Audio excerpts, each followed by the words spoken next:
This is That Video Game Podcast, episode 540 for February 26th, 2018. 4 minutes to Mutiny. My wife, everybody.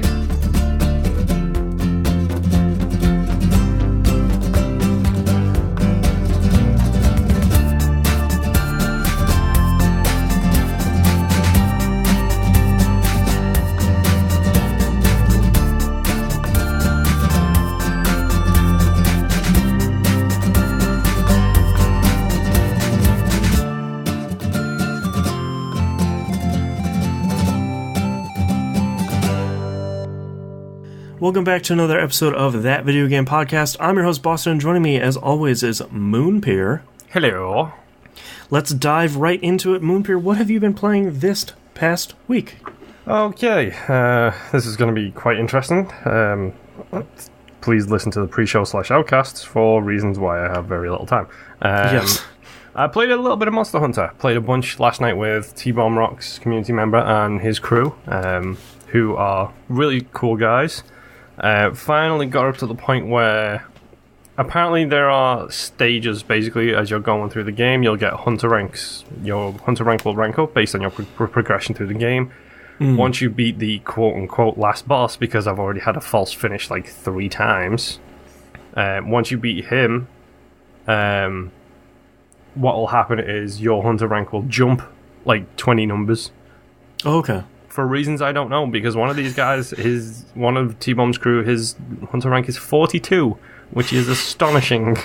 That's so much time. Yeah, well, I think I said to you between shows, I've put 72 hours into this game, and I'm not trying to steamroll it. I'm taking it nice and slow. I've got other achievements to work towards at the same time, and my rank is 14.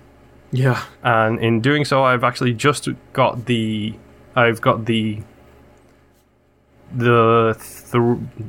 big 3, I think. Like, I've been introduced to Beelzebub, or whatever his name is. He is a giant monster who drops bombs on you from the sky. I think we talked about him last week or the week before. Yeah. There is a great meme going around right now, which is...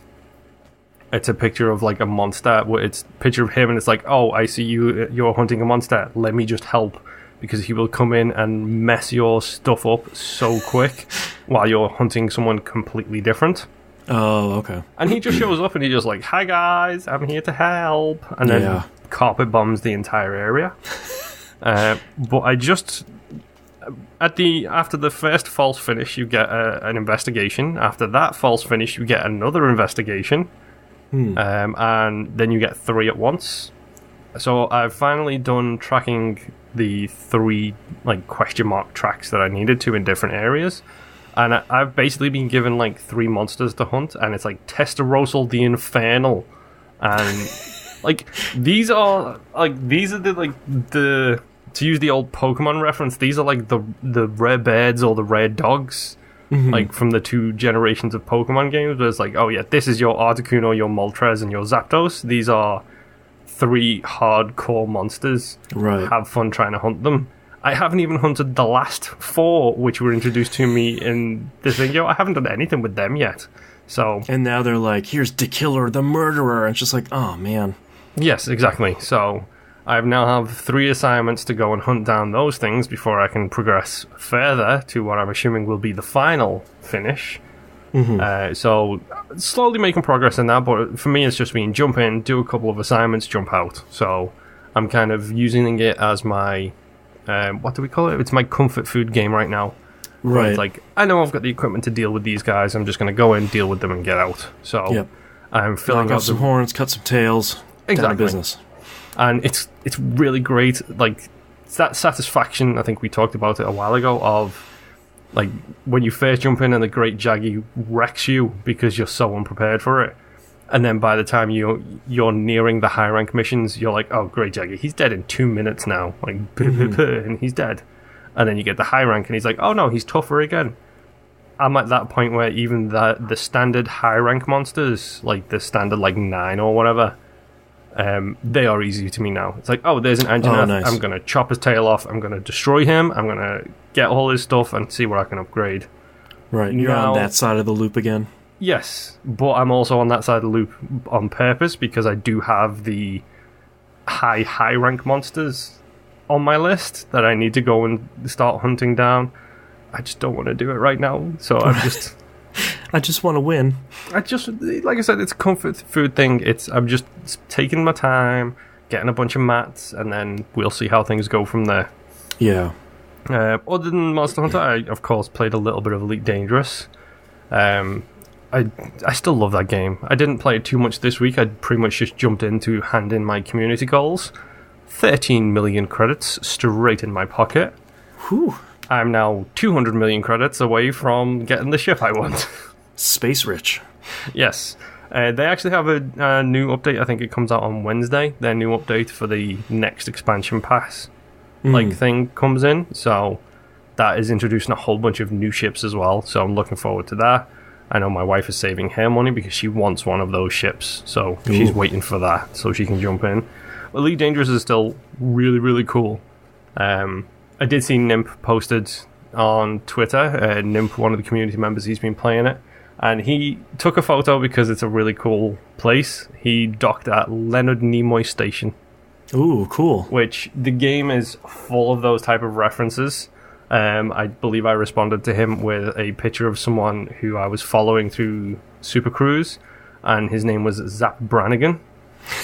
Great. And his combat rating was mostly harmless. So that sounds about right.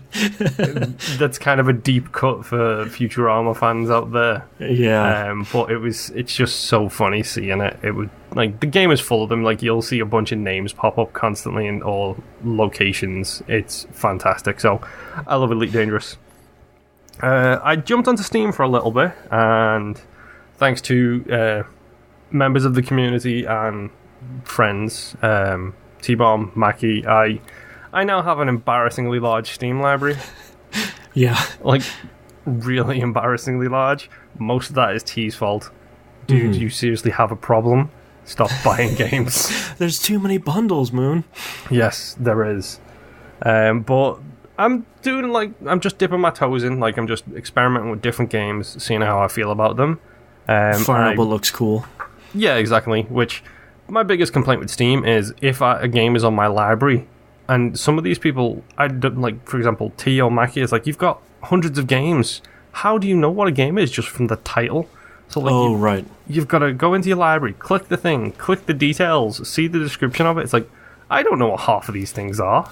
Right. I legitimately don't know. So I thought, let's kind of do it a little alphabetically. So I started playing 10 Second Ninja, which it's Super Meat Boy. Oh, cool. Except it's Super Meat Boy, kind of. Okay. Because there are targets in the environment. It's like it's a single screen environment so far that I've seen. There are targets in it, and you have a sword and you have a kunai. You throw the kunai to hit people. It's one hit and they're dead. And your aim is you have 10 seconds to clear this entire screen of enemies, and you'll get a star ranking of 1 to 3. I've seen that before. That looks cool. It's really kind of cool. Like, the controls are okay. Like, I don't know if I just need to get used to the drift, because it was something about Super Meat Boy. Like, that control on Super Meat Boy was the most perfect controls for a platformer you have ever played. Like, that game handled like a dream, and it was designed to do so. But 10 Second Ninja, it feels a little looser than Super Meat Boy, so I kind of need to actually get used to the way it controls before I feel like I can be good at it. Yep. But otherwise, like, the game seems to be fun. I mean, I don't know how much time I'm going to be putting into it. It might be a case of this is the one time I've dipped my toe into the ninja, and then back out kind of thing, play something else, see how things go. But it seems interesting. Like I said, we'll see. If I keep playing it, I do. If I don't, I don't. Doesn't really matter one way or the other. I also did a little bit of West of Loathing, this month's Game Club game. Yeah, I gotta start that. You should really start it. I'm now in the second town in the game. Okay. The writing has continued to be amazing. The combat is simple but fun. Pretty much it's the writing that's pulling me through this right now, because it's, like I said, it's very, very simple. I unlocked hard mode, which I didn't turn on because it's like, oh, there's a secret in the bottom of these mines, and you go there, and it's a black cowboy hat that once you put it on, you can never take it off. And like the item description for it is like, if you want to put this on, it might make things a little bit more difficult. And then you click continue for the next screen of the description, and it's like the developer writing a message to you is like, hey, it's me. Just so you know, this might make things more difficult. Like really, really difficult. Oh, like, yeah. Just saying it might make it harder to stay alive, wink, wink, nudge, nudge kind of thing. And it's just got this charm to it that's really, really kind of cool. I'm enjoying the game. It's running like silky smooth. I honestly, I would expect no less for it to run silky smooth on this, right, considering what that game is. Right. Which is a 2D, 3D stick man adventure thing. But yeah, it's fun so far. Like, I'm loving the characters that you meet, the additional side quests that you can do. Like, all of that stuff is really fun. Get it, play it. It was like $8 recently. I think normally it's 10. Yep. I think I've probably put about 6 hours into it, and it's easily worth that so far. So, give it a go. Get involved. Talk to us about the whole, your experience. Join the Discord server. Yes. I did sink probably about 2 or 3 hours into Forza Horizon 3. Getting my way through the snow land. Because Jess may have bought the Hot Wheels DLC when it was on sale. Uh-oh. So, yeah, I've got a lot more Forza in front of me. But I'm determined to clean out the snow stuff.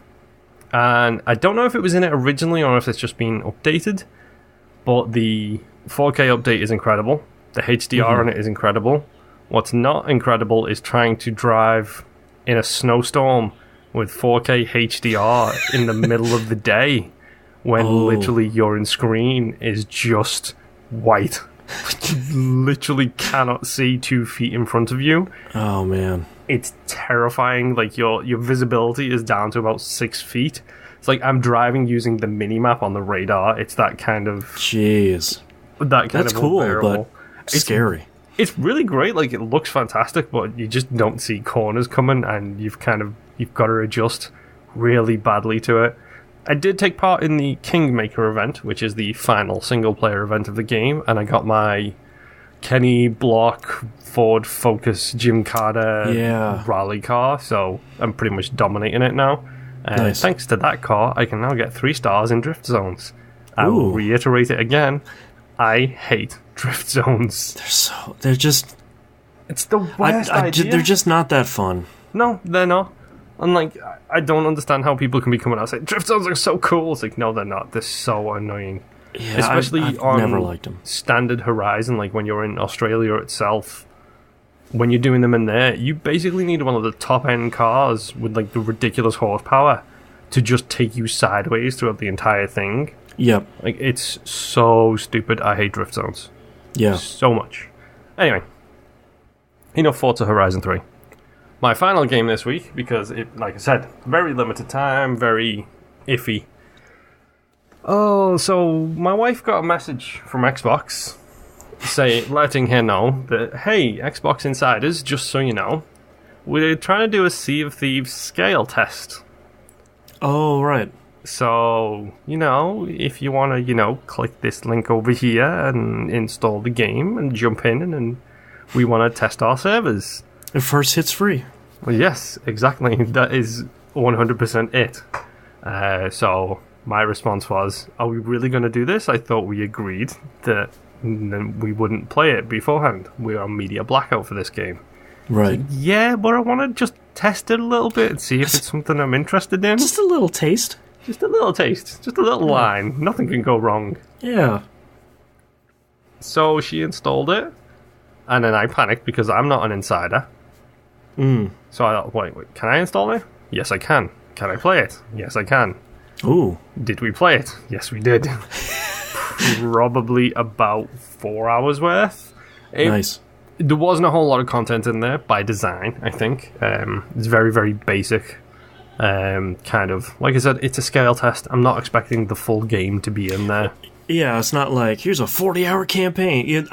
I have heard people complain about that with the beta, and it's like, they're not going to give away the game for free here. You know, Yep. they're not going to let someone stream just here's the whole campaign. I give you Blair. Yeah, exactly. Yeah. So it's Blair and Battlefield 4. Battlefield 4 labeled it as a demo when it was a beta. Big mistake. Yeah. Or when it was a multiplayer test, like a server test. That was a horrific mistake that they made. Blair, they did the opposite, and they labeled it as a demo and basically gave you the full game for like 3 weekends. Titanfall 1, I think, did the same thing, where it was like 3 beta tests. Yeah. But no, there's very minimal in there. It's like you go in, you can talk to a bunch of people. There is clothing shops and stuff like that. The character creator was a little disappointing because it's 6 pirates, and you can press a button to regenerate the 6, but you can't 100% customize your shape, your height, your... Oh, you can't say, like, I'm going to be Pirate 3, so it's not like what they did eventually with Rock Band, where it's like, here's my 4 band members, now I get to customize each one. Exactly. They didn't go that far. They didn't. It's like, here is a randomly generated 6 pirates, pick which one is you want to be, that is you. Oh, okay. And then you can adjust like facial hair and stuff like that by buying new clothes and buying new cosmetic items. But it's one of those things where it's like, well, that's great and all, but where's the actual customization in it? Like, it's kind of very generic at first.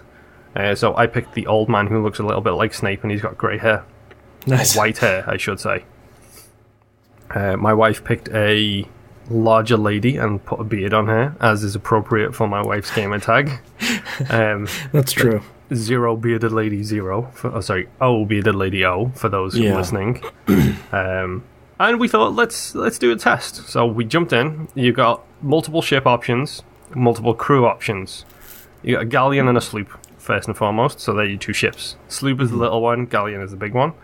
The sloop, if it's fully crewed, is a 3-man crew, but you can do a small crew, which is a 2-man crew. Oh wait, no. Okay. The sloop's the opposite. Sloop is 2-man crew fully crewed, 1-man crew with a smaller crew, so you can play it by yourself. Okay. The galleon is a 4-man crew or a 3-man crew for a smaller crew, that's fine. Like, the game immediately does pop up with messages being like, for best chat, switch to game chat, because that's kind of how we want people to experience it. Similar to Friday the 13th, I imagine. Yeah. But we started off with the sloop, just wanted to jump in, see what it was like, get used to it, see if it was something we were interested in.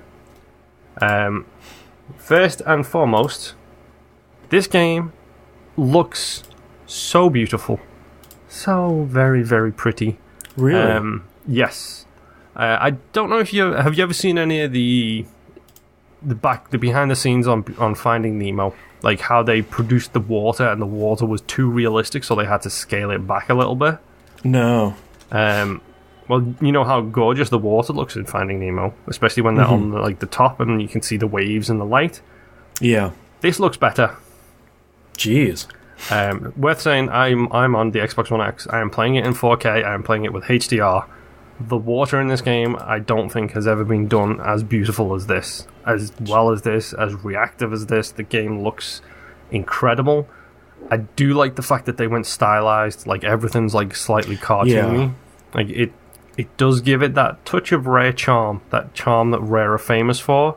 It has that aspect to it, but it does look like they just went all out when it comes to the water. So, just running around the island at first, like getting used to it, we find our ship, we explore the ship, we start to figure out how things are going.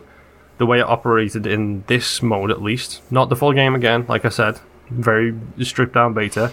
You go to the Gold Guild, they'll give you missions to go find treasure, you bring those treasure chests back to them, they will give you a percentage of money towards it. Okay. So we did that a couple of times on the sloop. We got used to things. We got used to raising and lowering the sails and shifting the angles of the sails to catch the wind better. Like, I was trying to explain what quartering the wind means when you're on a sailboat. Right. Which is when you angle the sails to the right, so the wind is blowing the ship to the right, but then you have to counter steer to the left with the actual tiller to have the ship going straight. Right. But it's at maximum speed considering the direction the wind comes from. So there was that whole experience. The charm of the game is quite cool. There's notches on the tiller. Really minimal HUD. Like, the game has got very little HUD to it. But when you're steering the ship on the tiller, which is the big wheel for those people who don't know the terminology, when you're in dead center, it has a golden thread on the actual handle. Oh, nice. And the controller vibrates as that hits into the dead center. And it's got the same on both ends as well. So when you're all the way turned to the left, it will stop, and it has a golden notch. All the way to the right, it's got the same thing. That's great. So it's got really nice little design touches where you don't need a HUD for it. Like, you don't need... All you've got to do is look out. You do need a crew. 100% you need a crew. Because even on the sloop, like the smallest ship, which is the 2 or 1-man crew, while I was playing it with Jess... we were sailing from one place to another, so we dropped the sails all the way down, and we angled them correctly, but unfortunately the angle was straight in front of us. I couldn't see a thing standing at the tiller, because there's a mast in my way, there's a mast behind that, and then there's a sail blocking the horizon. Right. So it was one of those moments where it's like, okay, you need to check the map. Yeah. You need to make sure that I'm going in the correct direction and give me the compass bearing. So there is a lot of communication, a lot of back and forth. That's cool. You can drop the anchor and come to a dead stop, and then you can do like handbrake turns based on dropping the anchor and steering. Just some real Tokyo Drift stuff. Exactly. Yeah, I think you mean Caribbean Drift. Thank you very much. But there's a lot of like nice little touches in there to the point where I was like, okay, we played for a couple of hours, we did a couple of missions, I'm in. Day one, 100%, I'm in on this game because it looks incredible. And then one of her friends, Kitty Cat, I've mentioned on the show before, was like, "Oh, we can jump in. Let's try out the galleon." It took about 4 minutes for Mutiny. That sounds about right. So, literally about 4 minutes till the first Mutiny. It was incredible. There is a vote to imprison people in the brig button. Oh no. I was in the brig within about 10 seconds of loading into the game. Great. Because my wife and Kitty Cat were like, well, let's just vote him in the brig and see how it works. And then you have to vote to bring people back out of the brig. Oh god. I feel like that's the equivalent of like, don't get fries. You know, I won't get fries, I'm not really that hungry. I'm just gonna have like 1 or 2 of your fries, and the next thing you know, they're all gone. Yes, exactly. But there is a minimum sentence. If you send people to the brig, you can't just immediately pull them out. There is a minimum sentence someone has to serve in the brig. Oh no. Really quick, some fantastic touches in this as well. Back to the charm kind of thing. When you get a treasure map, if you hold right trigger, you'll pull it up in front of your face. Mm-hmm. When you hold left trigger, you'll show it outwards instead of inwards. Oh, okay.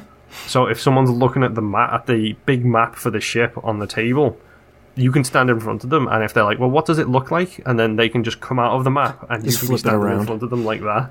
The map. I may or may not have ran after my wife with a pocket watch, saying, what time is it? What time is it? I can't tell what time it is. Too bad it's not in VR. Yes. To be honest, I'm waiting for Microsoft to announce the AR, or the MR version of this. Yes, the MR. Where your house is suddenly your ship. Yeah. But no, the game is so charming. It's so much fun. You can drink grog and get drunk. Great. If you're ever playing with me, please only drink one tankard of grog. Because we have work to do, please. If you drink 2, your character starts vomiting. Oh, great. And that's a sound that is a trigger for me that makes me want to vomit, is the throw-up sound. An actual vomit in the real world? Yes. And it's really effective in this. And when you vomit, there's green you vomit green all over the ship's deck. Great. It gets better because while my wife and I we were playing around with it, trying to figure something out, because things interact in weird ways. There is musical instruments in the game, and you can just hold right trigger and you can play it. Right now, it cycles through like 3 songs, but if you play a song and then someone else pulls out their instruments and starts playing it, they become the backup to your song. Oh, wow. So I originally thought this was going to be a troll's nightmare. It reminds me of, like, playing Mario Party with friends when they figure out you can just hit the right trigger and it goes like, yeah. Well, it's kind of like that, but then they become in sync with you, and then they become your backup thing for this song. So there may or may not have been times when we were playing with Kitty Cat, she was on the steering. So me and Jess just ran around the ship playing our musical instruments together. You're like her hype man. Yes. And she was like, fix the sails, and was like, no, too busy playing music kind of thing. We're not going fast, or we're going too fast. And it's like, lower the anchor. It's like, no, we're too busy playing music. Yeah, Thank you very much. I have a song to play, please. Right now, there's only 2 instruments in there. I can't wait for there to be more songs and more instruments, to be completely honest, because you can only listen to Ride of the Valkyries played on a xylophone. Not a xylophone, a harmonica. Not a harmonica, one of those bagpipe things. It's not a bagpipe. Accordion. That's the one. You can only listen to Ride of the Valkyries on that so many times before it gets a bit annoying. Yeah. But the game is so charming. When you get drunk and start to play your music, it's out of tune and out of key. Perfect. And then when you crash, which may or may not have happened, real quick, back to the mutiny. I got put in the brig. When I came out of the brig, Kitty Cat was already on an island trying to dig up some treasure. My wife immediately muted herself and was like, let's just steal the ship. Of course. That's the first thing I knew your wife was going to say. Yes.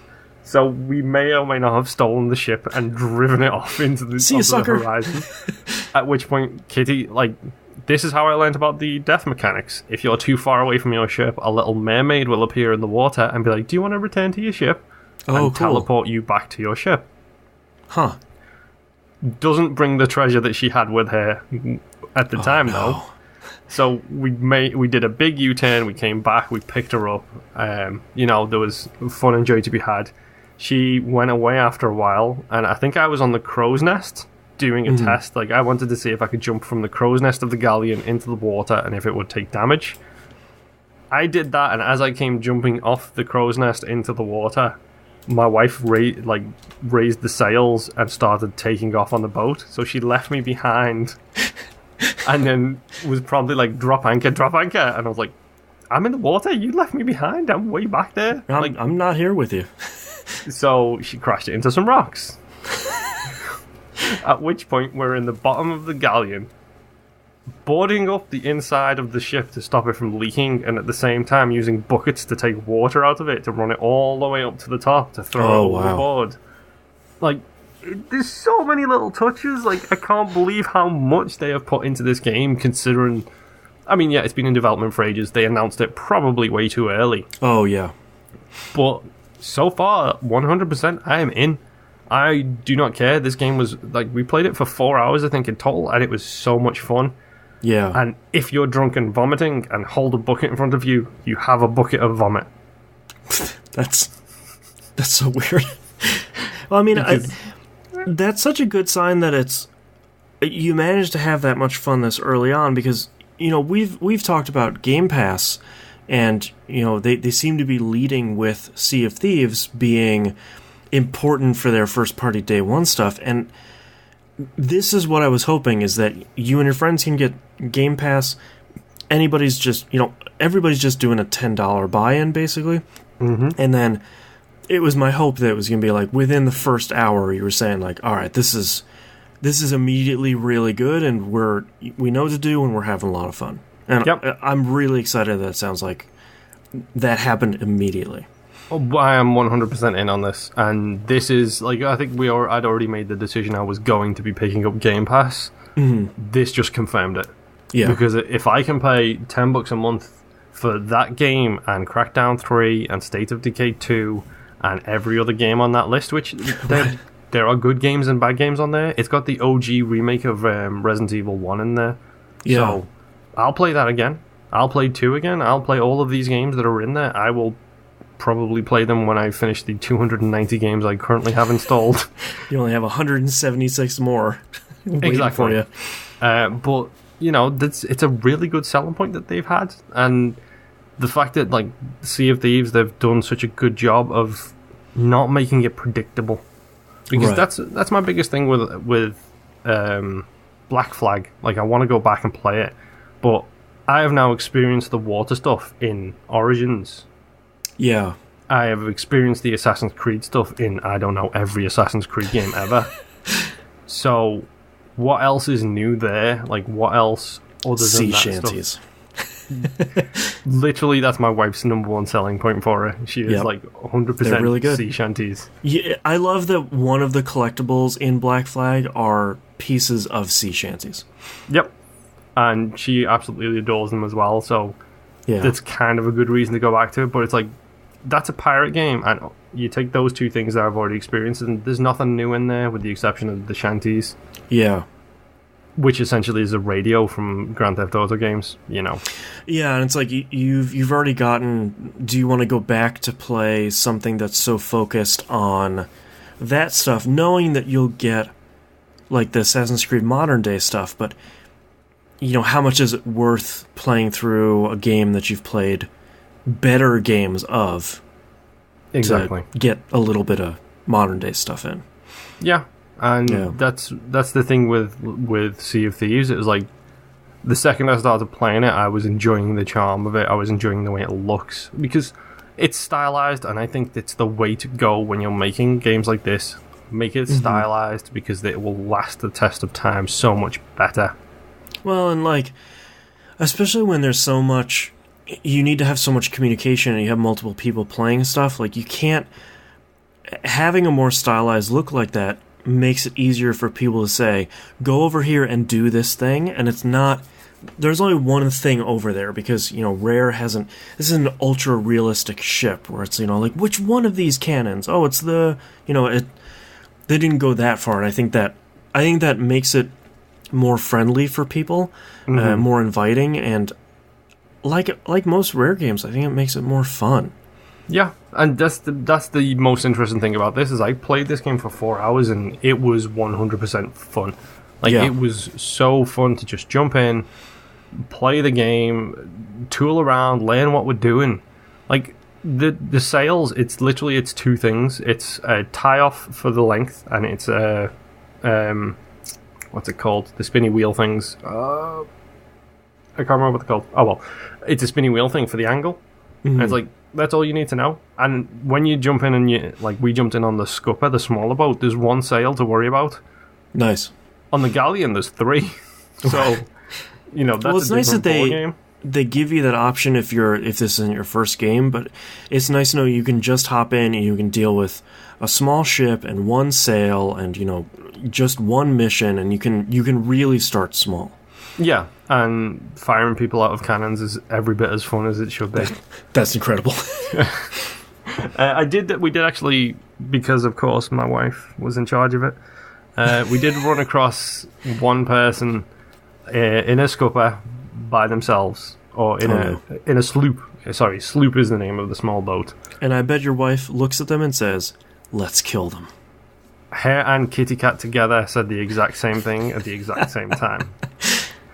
So we rained cannonballs from our galleon onto this sloop over and over and over again until this poor little ship was decimated. Until the guy had died and respawned and died and respawned. Hey, he's back, open fire.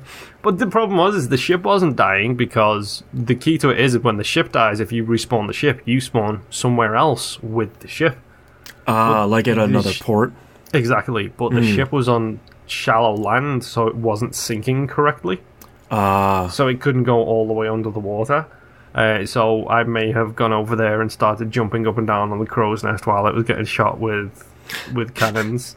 Just like the Tom and Jerry moment of like jumping up and down trying to make it sink. Yeah. Tiny little figure on the crow's nest. Playing a fiddle.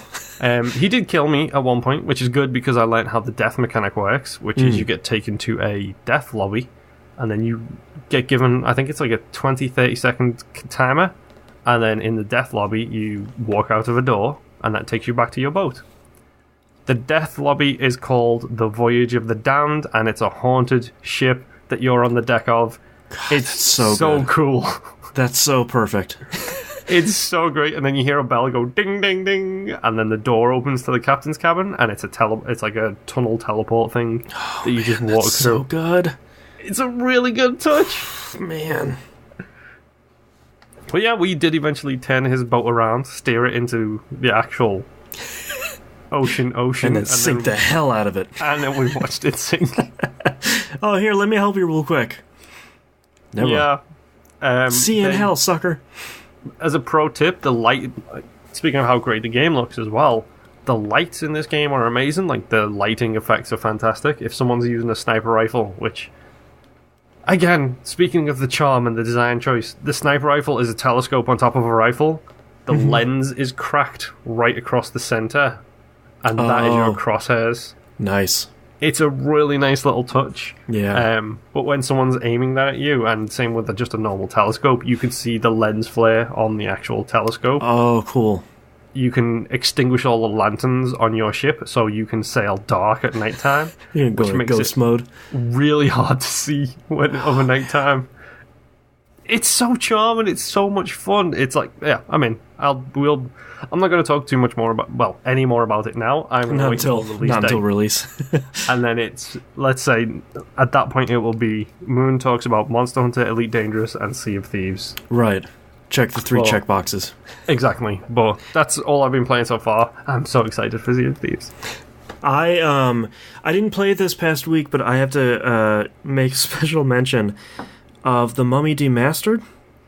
I forgot about this. We just put out a Game Club episode for Mummy Demastered. Yep. Literally 3 days later, WayForward comes out with a huge patch for the game, which I was fairly sure they were done with, that resolved every single complaint we had about the game. Difficulty, damage enemies do to you, respawning enemies, health and ammo you get when you respawn. It just... like, I'm reading it, it's like, yep, okay, well, that just invalidated that entire episode. Alright, thanks, guys. Yeah, we just raked you over the coals for every single issue you've just brought up. Yeah, so if you haven't played The Mummy Demastered and were worried about any of the things we talked bad about it, maybe go check it out now, because it's probably fixed. Can we, rename that episode, just change the episode title to Mummy Demastered, and then put a little star at the end, and then in the description put, these things have been patched. Oh, God. So, good on WayForward for patching it, and listening to the overwhelming community feedback and all that. You know, maybe it was us, who knows, wink. But it might be worth trying. If I didn't have so much other stuff to play now, I might go back and start another playthrough on that, but, you know, who really has the time? Nobody. My other game this week, Assassin's Creed Origins. I'm finally free. I have the platinum. Yeah, I did see you put... Was that the... Because I don't know what trophies look like, so was that the platinum? Yeah, it was. Yeah. When you literally wrote a hashtag finally free. Yeah. Yeah, that's how the platinums look. They look, the other ones look like sort of regular trophies. This one is a big circle for the platinum. I have a lot of thoughts about this game, most of which we will cover in a spoiler cast we're going to record right after this. I don't want to spoil much. I know there are a couple other people that are playing right now, and they're also going after the Old Habits trophy, which is the complete everything in the world except for side quests. That name. PS. I know, that's a really great trophy name. Yeah. You don't have to clear any of the side quests that you don't need trophies for, by the way. Do like I did. Once you're done with the game and you're sort of ready to clear out old habits, set it to easy. Yep, that's what I did. It's a lot of fun to just go into like one of those 3-star difficulties. It's like 3 little pikes, and just say like, "Hi guys, I'm here," and just start mowing down dudes left and right. Where it's like, "Oh, there's 3 of you. All right, let's just start." It's like Neo at the end of the first Matrix movie. It's like, yep. And just, "Oh, you guys got a spear. All right, come on over here. That's cool." But it's in probably the most fun way. Like, it sounds boring, but it's really great where you have like 2-3 star locations. It's just like, I'm gonna kill every one of you. I don't even care. You want to light that brazier? Sure, come on in. Take out you guys too. And I think the thing for me setting down to easy difficulty is, what happened was, I couldn't find any more icons on the map because I filtered it by uncompleted locations. Yep. And as I was finishing it, I was thinking, you know what? I'm pretty done with this game. It would be really great if this was the last one, and that trophy in the platinum popped up, and it's like, awesome. It was the perfect length where it's like, I'm pretty well done with this game. It's good. I didn't do any of the Trials of the Gods. There's like 4 of them running right now. I missed a bunch of stuff from the Ubisoft Club. You know how they have those challenges in there. I missed a couple of those. It would have been great to do 100% like I've done in some of the other ones, but I have other stuff to play. Assassin's Creed Origins is really good. It is, I think, we were just talking about asterisks. I think this is one of the few Assassin's Creed games you can put without an asterisk. You can just say, Assassin's Creed Origins is a good game. There are definitely avenues for Ubisoft to improve. I'd like to see them take another pass on the fighting system. That's the big thing, I think, that does need to be fixed from that. If they're going to go with like a Dark Souls-esque, kind of control scheme, if they want to make it like Dark Souls, then make it as punishing as Dark Souls. If they don't want to do that, then why switch the controls over? Well, and part of my thing, too, is like, I don't really want them to take a step back and go back to, like 8 dudes around you and one comes in and then steps back and then another one, they all take their turns. Mm-hmm. But too often I found myself getting into like a stun lock because one enemy with a shield is hitting me 3 times, or I think archers should move a little bit slower than you do, because I get sick of chasing them down just to get them, or when I pull out my bow and arrow to shoot them, which I think they want you to do, then next thing you know, they're like tumbling like Solid Snake off the side of a cliff, where it's like, see ya, pew, pew, like, it's just like, well, okay, that's fine. I hope they get there like they eventually got there with the pre-Origin stuff, where they'll take another pass at it, they'll sort of fix it up a little bit, and I think they'll get there. It didn't ruin the game. Obviously, like Moonpier has said and has told everybody, don't use the default control scheme, switch it to whatever the other one is called. You don't want the default one. Yep. It's not good. The fighting light and heavy are on the shoulder buttons. That's madness. What are you doing? Like, don't do that. But I think Origins might be one of my favorite Assassin's Creed games. Yep. I think it's pretty easy to. I think we'll it's number 2 for me. Yeah, what would you say is number 1? Brotherhood? 2. Okay. I think Assassin's Creed, the whole series has a problem with endings, and we'll dive a little deeper into it when we do the spoiler cast. I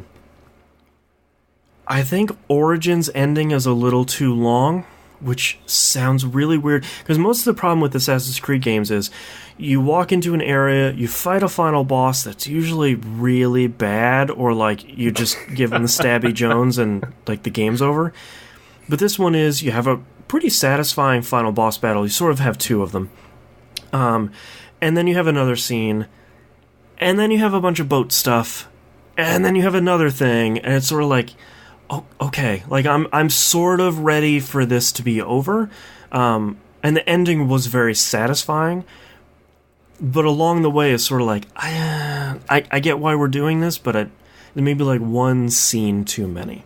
Yeah, for me it's the location jump 3 times. Is it? It does it really quick. It jumps location from this area to this area to this area, then back to this previous area in like 45 minutes, and it's like, I haven't changed locations this quickly throughout the entire 50 hours before this. Yeah, it's a little it's a little weird, and I feel like the Assassin's Creed team was really trying to take to heart criticisms of, especially Syndicate. Because you look at Syndicate's last boss battle, it's not great.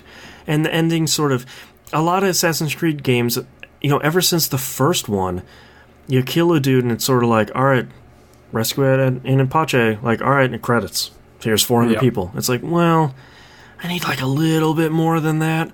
Or it's like, you finished your last thing, you stabbed Lucy, credits. It's like, well, I want a little more than that too. Like, so I feel like this is, if we're gonna keep the Witcher comparisons up, I feel like this is the step between Witcher 1 not being great and Witcher 3 being really good, where Witcher 2 landed and it was like, yeah, it's way better, but it still needs a little bit of TLC and, these X, Y, and Z areas.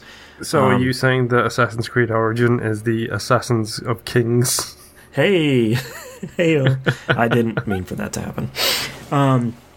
But I feel like once again, Assassin's Creed, and this is really a testament to how many of these stupid games we have. The direction of the series is once again back on track. Yep. Like you could feel with 2 and Brotherhood and Revelation sort of stumbled a little bit, and Black Flag got that back on course after the highly controversial 3. You could feel like we're on the upswing again, and I think that's when I get really excited about Assassin's Creed, because even if you don't want to play Origins, or like you don't believe us or anybody else that says like, yeah, this is actually a good one, I'm hoping the next one is going to be really great. Whatever that's going to be, I genuinely don't even know after the ending of Origins, but I feel like they're on the right path. Yeah. Similar to what they did with Watch Dogs 2, where it's like, all right, yeah, you got it this time. Like you figured it out. This is the right way. Like, let's just keep going on this path. Like, out of curiosity, they have to go to a new location. Where are they going for you? Ideally for you, where do they go? I don't know, because what I really want... the funniest thing is, I already know somebody in the community is being like, Japan! And I feel like every time they say that, every time someone says that, like, they push those plans back a year. Where it's like, all right, someone said Japan again. All right, now it's 2045. Like, all right, they really want it, so keep pushing it. I sort of want somewhere, again, that I don't know a lot about, like Egypt. Somewhere where it's like, okay, like, yeah, where you almost have that doubt, where it's like, I don't know how you're going to make this work, but I'm kind of curious. With limited kind of exposure to it, and given the political climate being what it is, Russia. Sure. Like, real early Russia, like before modern day Russia. Yeah. Like, real early Russia. Like, because I don't know a thing about Russia's history. Like, I know their modern history, but you give me Russia at the time of Egypt, and I've got no idea what's going on there. Yeah, that'd be cool. Yeah, and it would give the game an excuse to have a snowy game, or a largely winter-based game, which I think they could finally pull off with the engine, and I think that could be really great. Yeah. I mean, to be honest, I do want them to go Far East. I want them to go Far East really bad. And they did that Assassin's Creed... China. Yeah, what's the subtitle of that? Chronicles, yeah. And, like, that's fine, but that's not really what we want. Like, I want a full game there. That's exactly what I would like to see, but I think the ancient history of China and Japan lends itself so well to the Assassin's Creed architecture, because you have the ninja who made the samurai obsolete. Right. And the samurai could very well easily, they have a code, they have a list of things that they like to do, like their rules, and ninja have the same, and it's like, take that and use that basis as your two arguing forces. Right. Yeah, because I feel like they do that really well in Origins with the It happens over the game, so it's not really a spoiler, but like the downfall of the Magi, and then the uprising of the Roman influence. Yep.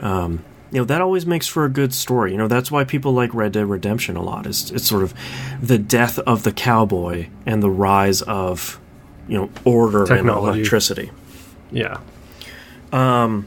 So yeah, go play Assassin's Creed Origins. It's really great. And to wrap this up, this past week they came out with the Egypt tour mode, the historical education mode. Yep. And man, is it good! I haven't even touched it. Is it really good? It's really good. So basically, what they do is they give you the thing I would really recommend, because I spoiled myself for some of the stuff that happens at the very end of the game, is maybe don't look at the character list, because they basically throw every model from the game. Okay, I know who you saw. Yeah, so not the biggest problem, but one of those things where it's like, oh, okay, I guess that person's here. Okay, well. But what they do is they give you, either you can look at the map and pick a specific point on the map that starts a tour, or they have a listing of basically nodes that are there are 5 different categories. Like the primary category is daily life, and how they change the world is there are no enemies, no quests, no nothing. You can just run around the world, and there seems to be more people in the world doing the actual things that ancient Egyptians would be doing. Okay, so basically they've taken the open world sliders and just slid enemies down to 0 and ambient people all the way up to max. Yeah, and I think they changed the world because it takes a significant amount of time to load into it, to give more people more objects to do stuff with. And basically how it works is you start at a tour point, and it'll tell you, like, here are how many points. Let's say it'll be 9 points that you're gonna visit, and it will take an estimated 6 minutes, and you're gonna learn about the mummification process. And then when you start, there's a fully incredibly professional narrator. There are 2 of them, a man and a woman, that narrate every single point. And what they do is they show you in-game, like, here's the person that's, removing the brain out of this person who had just passed. And you're standing next to, it has like a golden pathway line, almost like the follow the road line in the game. Yeah. And it moves you from station to station, and each one has somebody in the world doing the thing that the narrator is talking about, which is cool. But if you hit on PS4, if you hit the X button, it brings up the script that the person's talking about, and it brings up actually a really, really high def picture of that thing they're talking about from in real life, like the museums. Smithsonian. Yep. And each and every individual point in every tour has at least one of those. That's kind of cool. So it's like, here's King Tut's, here's how they, made all the tombs and, wrapped mummies. And then you hit X, and it's like, here's a picture of an actual, like, here's Cleopatra's mummy, and, brought to you by the Smithsonian. Like, all of this stuff is super, super cool. And I think there's around 40 or 50 different tours, and each of them have at least 4 or 5 points to them. Well, maybe it's time I loaded up Assassin's Creed Origins again, because I want to get educated about Egypt. And it's free. So, even better. Full credit for them for that as well. Like, this is something we can do with minimal effort, because that's what it is. It's minimal effort on their part. Yep. Like, I imagine on the back end, it's literally adjust some sliders.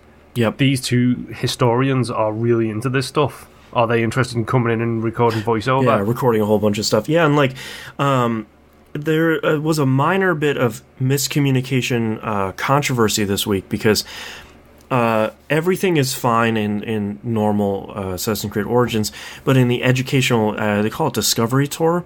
In the Discovery Tour, all of the bits on statues are covered with seashells. And people are like, I can't believe they're censoring. And Ubisoft said, no, guys, it's because we want people to show this in classrooms. And in some countries, that would not work at all. Like, there's not even... Hashtag America. Well, they said, like, it's not even classrooms in America. It's, like, places like China. Like, you just can't show that stuff. Mm-hmm. We had to put this stuff on there just because in case a teacher wants to bring in their PS4 or the Xbox One and say, like, let's take a tour around Alexandria. And then, you know, they don't want to get fined or fired just because they showed polygonal boobs. You know, nothing like that. But, yeah, if you have Assassin's Creed Origins, it's a pretty big download, if I remember. But it's really pretty interesting. Like, I fired it up and I was going to just do, like, the first tour or so, and, like, my daughter and I sat there. She can't read or anything, but my daughter and I sat there for a little over 2 hours, just like, oh, yeah, I want to learn about, like, how they bury people in caves. Cool, let's do that. Mm-hmm. Oh, I want to learn more about Philadelphia. All right, let's do that. And it's really, really great. So, yeah, go download it. I think for me, it was just a patch for the game. It wasn't even like go download the Discovery Tour DLC. So if you have Assassin's Creed Origins, pop it back in there. Try learning some about ancient Egypt. It's super cool.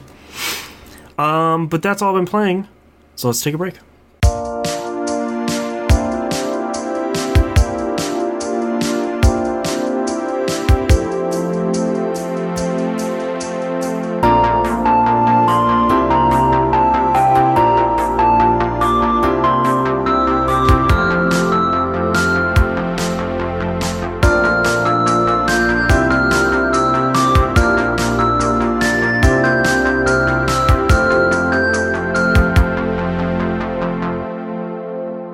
Let's talk releases for the week of February 26th, 2018. Deblob 2 Remastered for Xbox One and PS4. I've always looked at these games and thought, those look pretty fun. I would like to play those, but they came out kind of late in the 360's lifespan, and I think they came out sort of, you know, like, here's a great game where 10 huge games are coming out, and this cute, you know, platformer called Deblob 2. And I was like, well, no way I'm getting to it.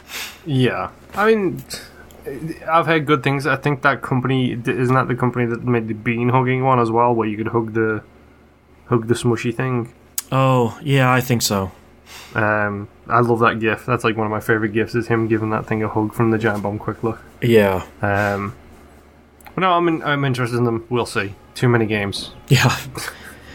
Payday 2 comes out on the Switch. I just saw a headline earlier that this might not have voice chat, so I would ask why you're putting it out. Yeah. Also, is Payday 2 the Skyrim of that developer? Probably, yeah. If Skyrim had really scummy DLC. Yeah. Yeah.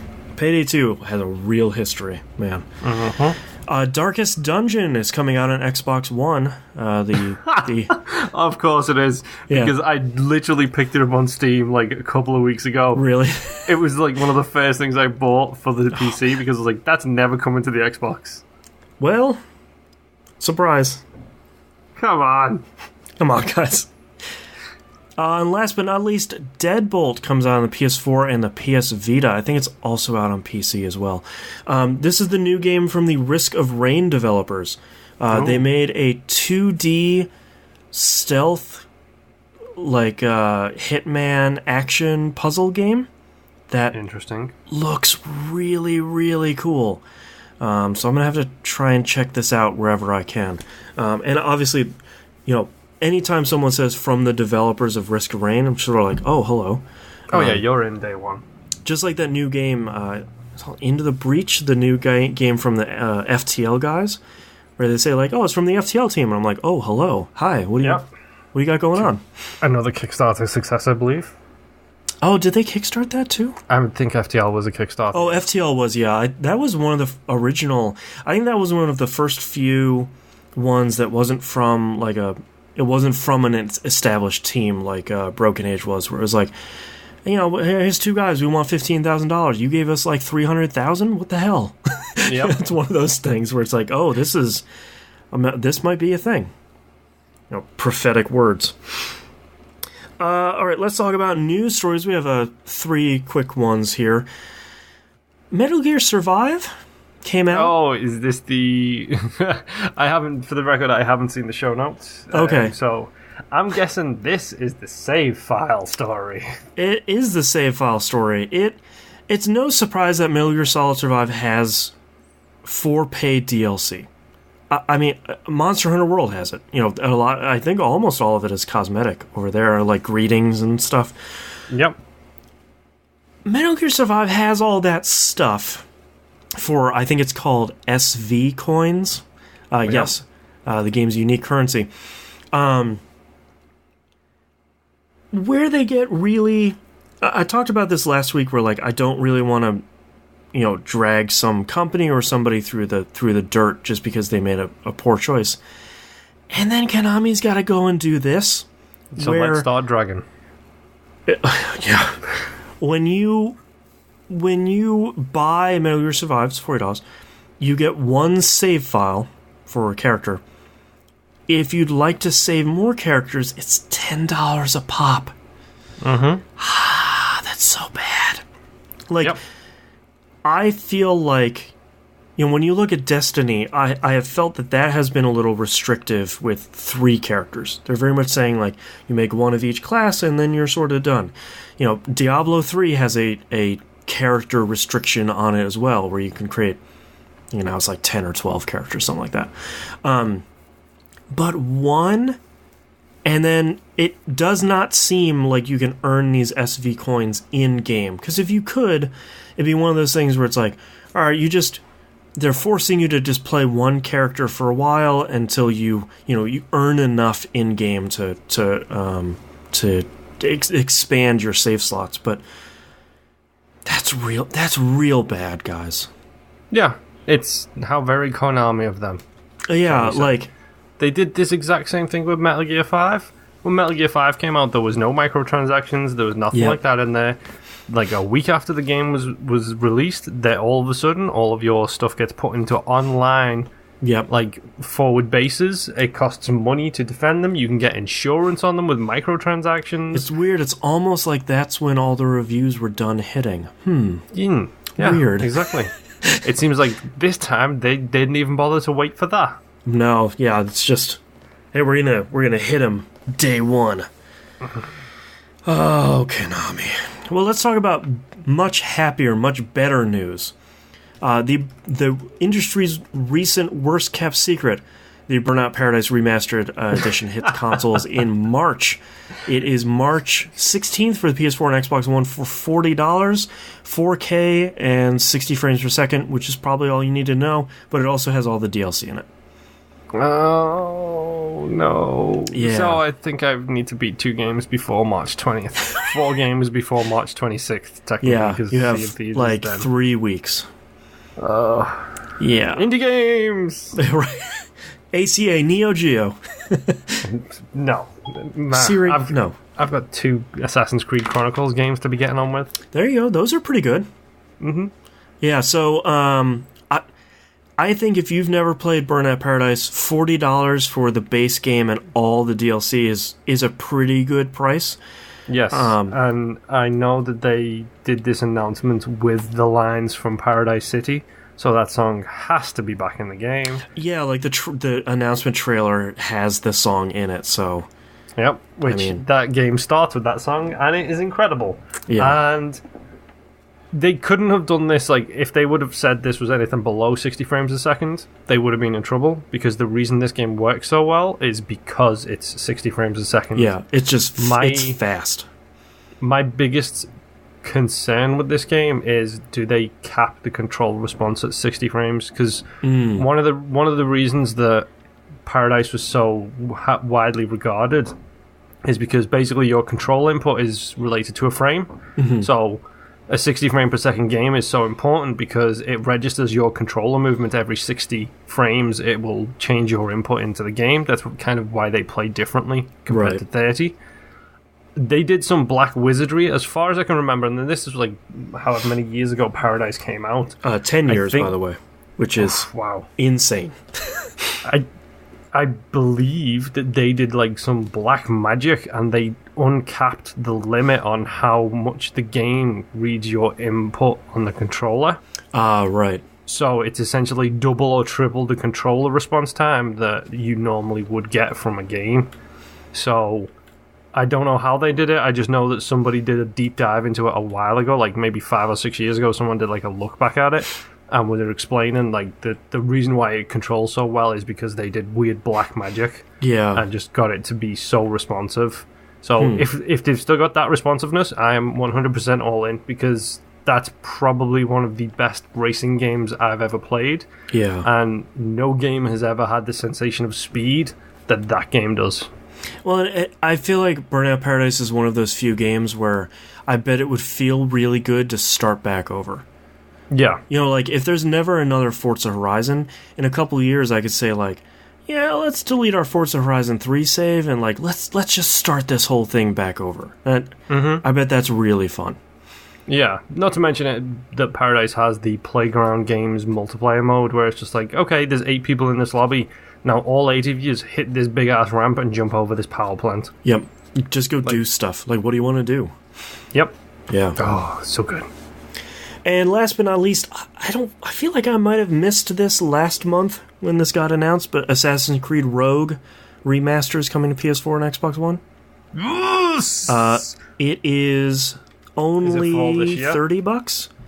That's a good choice. Will be in 4K. Ooh. So is it fall? I need to know release date on this, because I'm hoping it is March 20th. Oh god, son of a... Why so soon? I don't know. It was 2 months when this news story came out. Why didn't they just punch it back till fall and then do the 2-year cycle for the next one again? Yeah, that's sort of the surprising thing, because it seems like I don't think there's really still isn't a listing on Amazon for this, but it's sort of surprising that they didn't go that route, because I feel like so many people on my friends list, both on PS4 and Xbox One, are playing Origins right now, because I feel I don't want to go back to another Assassin's Creed game this quickly. Yeah, I mean, I don't want to. Sort of want to, but like I don't want to go 100% another one, but it's supposed to be really good, so I want to see all of it. Like, I don't know. But yeah, it's $30. That price makes it really easy for me to be there day one. Yeah. And now that Yakuza 6 got pushed back by a month, I can probably finish Assassin's Creed Rogue in a month. Maybe. Probably. Maybe. I know so little about it, because when it came out, I was like, I'll pay it up for 360 and I'll play it, and then PS4 and Xbox One were out, and I was like, 360? Yeah, right. Exactly. Am I going back there? Yeah. I was like, oh my, we've got Unity, I think day one maybe, and it was like, nope, Unity is so beautiful, I ain't going back to the old, why would I go the back? old mess. Yeah, look at this dashboard. Oof. Oh, it's meant to be really good though. Like, I think when those both got reviewed at the same time, because they came out on the same day as well, I believe. They did, yeah. Why? I have no idea. Here's this great-looking one, and here's something on an older gen, but this one's supposed to be good, and everyone hates the new one. I mean, I get it. Ubisoft are trying to do well by their fans and be like, here's both, but give us Rogue a month before, and then say, if you're really interested in the next gen one, wait 4 weeks. Right. Like, it's so weird. Yeah. All right, let's move on to questions. Jimbo Jangles hits us up on email. My question to the crew this week: what's your favorite game within a game? I'm not really into card games, but man, I was hooked on Gwent in The Witcher 3. Collecting all the cards, beating every Gwent player in town. So much fun. What's your favorite game within a game? He sort of stole mine, because I think mine would probably be Gwent, because it's one of those things where it's like, oh yeah, here we go, another card game. It's like, oh, this is actually like a full, real game in here that is surprisingly really deep. I'm gonna hate that this is one of my answers. I've got two, and surprisingly enough, they both come from the king of games within games. Mm-hmm. There is one series responsible for most of these. That series is Final Fantasy. Yes. Yeah. Number two, because it was so dumb, Blitzball. It was so dumb and so good. I am one of the few defenders of Blitzball. People Let's talk about Blitzball.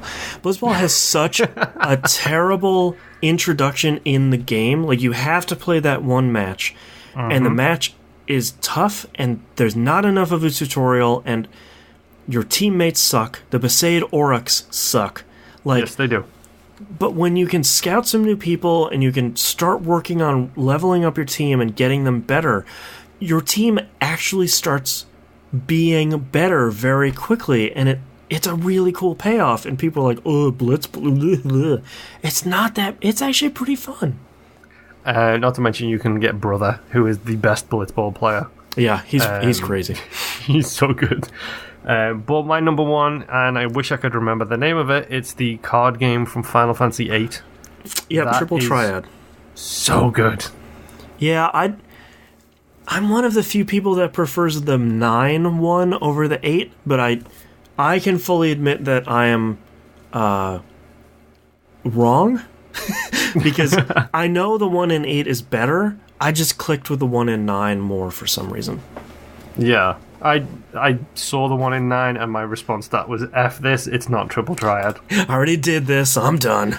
Not to mention, like, in 8, there was that thing where you could only get certain cards from certain people, and they were missable. Yep. Like, you could, the stupid queen mage lady who you fight at the end of the game, who turns out is, like, really one of your friends. Like, you can only play that game with her at one point in the entire game. Yeah. It's like, okay, I don't know why we're doing this in the middle of the end of the world, but sure. But yes, let's play some of this. Yes. I mean, 7's got too much of a variety. I think they do all of them well.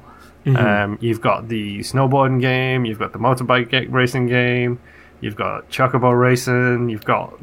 You have the march in a march in formation. Yeah, it's for so Juno. Good. You have jump the you have do CPR and then immediately jump a dolphin over electrical wires. You also have Fort Condor, which is that strategy game. Oh, God, the worst thing in 7. You have the That's tower defense, isn't it, kind of? Basically, yeah, that's true. You have the Let's Lift Weights game from the very beginning. Yep, the punching of the dummies in the hologram in Golden Saucer.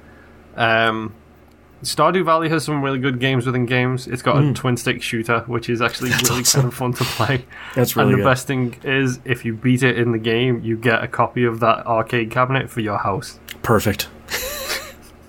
I'm trying to think of anything else. I feel like RPGs are kind of the kings of this usually. But either they're like really fun and they're a joy to play, or it's like, really oh dumb. God, I have to go do this. Yeah. It's the worst. Or you could just be the Tales series and every single one of them has one of those like box pushing puzzles where it's like get to the end and you can only move the boxes one way. Whoa. I'm okay. Although Nier Automata had that too. Yeah. Nier Automata also had the Space Harrier kind of game. The side-scrolling shooty thing. Yeah. Oh, man. Vertical Schmuck, that's the one. Gwent is so good. I still haven't played any of the Witcher games. Yeah, 3 is really good. I know. I put like 2 hours into 2. I'm super long. Superman Socks asks us on Discord, what game, if they remade for current-gen consoles, would you buy day one? Mine would be Mass Effect Trilogy. I mean, you got it in one on that one. Yep. Because it's been... I don't know where all of the love for it suddenly came out of the polls. Maybe it was we discussed it at some point. But the Discord channel has been ablaze with the Parasite Eve love. Yes. And yeah. Parasite Eve is, in my opinion, one of the most underrated series that Square has ever done. Yep. Like 1 and 2 are... I haven't played 3 because that's a PSP exclusive that only came out in Japan. Apparently it was not great. Yeah. But 1 and 2 are...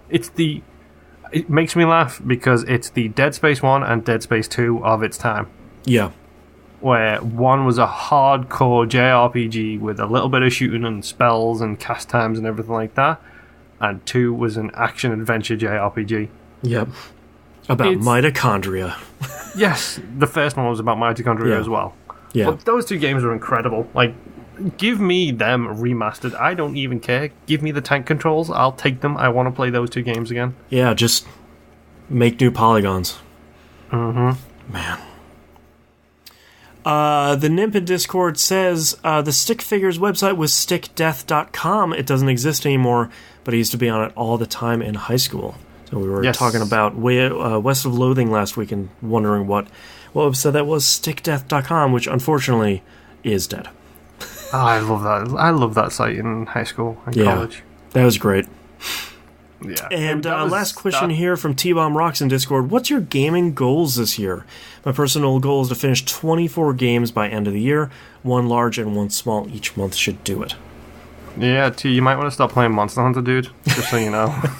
Well, that could be one large. He only has 23 more games this year, then. That's true. I think for me, I want to try. I want to try some different genre of game. I don't really know what that is, but I feel like I love visual novels so much, and that was really an experiment. So, is there another genre out there that I would really love that I haven't played yet? I don't know what that. Send your suggestions if you think there's a game out there I would like to play. Have I spoken to you about FIFA? Yeah, I'm not really a sports guy.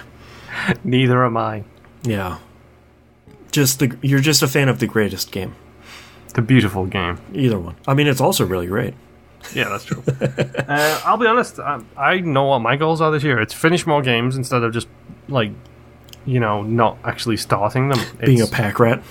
Yes. Yeah. It's finish more, but also be more willing to taste test. That's what I'm doing with my Steam library right now, is jumping in, giving something a try, seeing if I like it. If I don't like it, just being able to bounce. Like, just being able to say, no, I don't need to do anything with that anymore. Yeah. Like, I can be in and out, decide if I want to play it, and then just be done with it if I want to. Yeah, that's true. But at least giving it a shot. Yeah. I've come to the conclusion I don't have the time anymore to be 100% in everything I have. No, yeah. I mean, I'm surprised I did it for Origins, but that was... You could sort of see the through line pretty easily, and was like, all right, that's not going to take me too much more time. Yeah, so, exactly. That wasn't so bad. All right, well, thank you very much, everyone, for asking your questions. That's our episode this week. If you'd like to visit us, you can do so at tvgp.tv. All the links to all the places you can contact us on the right-hand side of the page, including our Discord server, which is very active with both Marvel Puzzle Quest, Monster Hunter World, but most importantly, Parasite Eve. Yes. So come join us. Everybody is really cool. It's always hopping. That's on the right-hand side of the page. This month's Game Club title is West of Loathing, available for PC, OS X, and Linux. It's pretty cheap on Steam, and I know Musum likes it, and Moonpierce seems to be enjoying it so far, and I really need to start it. So go check that out, and watch us live on Twitch and YouTube, and Mixer, and Smashcast, and somebody's probably reposting our videos, who knows. Follow us on... Subscribe to us all on those places, and last but not least, Patreon. Patreon.com/E1M1. Cool behind-the-scenes stuff. Got some new stuff coming out here over the next couple weeks. Outcasts just came out, returning for a Patreon exclusive for $2 peeps. That is up there. It's going to be an uncensored look behind the scenes. I guess I didn't talk about it at the top of the episode. It's basically the inverse of TVGP. I cut out all the stuff where we talk about video games, and I just leave in the uncensored stuff we talk about between segments. So, that is on Patreon, patreon.com/E1M1. Thank you so much for listening, and we'll see you all next week. Bye-bye. I have... so many titles. 1, 2, 3, 4, 3, 5, dude. 6, 7, 8, 9. I got 3. Okay. As customs dictate, I will go after you. Maybe it was us. Wink. Educated on Egypt, and most importantly, Parasite Eve. Yes. I like maybe it was us. Wink. Alright, I have Taking It Nice and Slow, The Killer the Murderer, Space Rich, Leonard Nimoy Station, Dip Your Toe into the Ninja, which I really liked. Just a little taste. Just a little taste. Just a little taste. Just a little bit. Caribbean Drift, which... that kind of stolen it so far. It's pretty good. 4 Minutes to Mutiny, which might be my pick because it also sounds like an 80s or 90s hair metal album title. Yes, it does. Oh, God. No, that's... Yeah, keep going. An Actual Vomit, which I just liked how you say, like, I'm gonna vomit an actual vomit, and then Maybe It Was Us. Wink. 4 Minutes to Mutiny. Yeah, 4 Minutes to Mutiny is... As soon as you said it, I was just like, this has to be it. Oh, God. Oh. Alright, let's get started here in 3, 2, 1. This is That Video Game Podcast, episode 540 for February 26th, 2018. 4 Minutes to Mutiny. My wife, everybody. Alright, thank you so much, everyone, for watching us live here. We're going to take a couple minutes break so I can split videos, and then we will be back with Assassin's Creed Origins Spoilercast. My eyebrows. And so if you want to watch that and get spoiled, or you finished it, hang around. If not, then we'll see you next week. Bye. It's just a cable there. Yeah. All right, and thank you everyone for listening to this episode and listening to the Outcast. Bye. Bye-bye.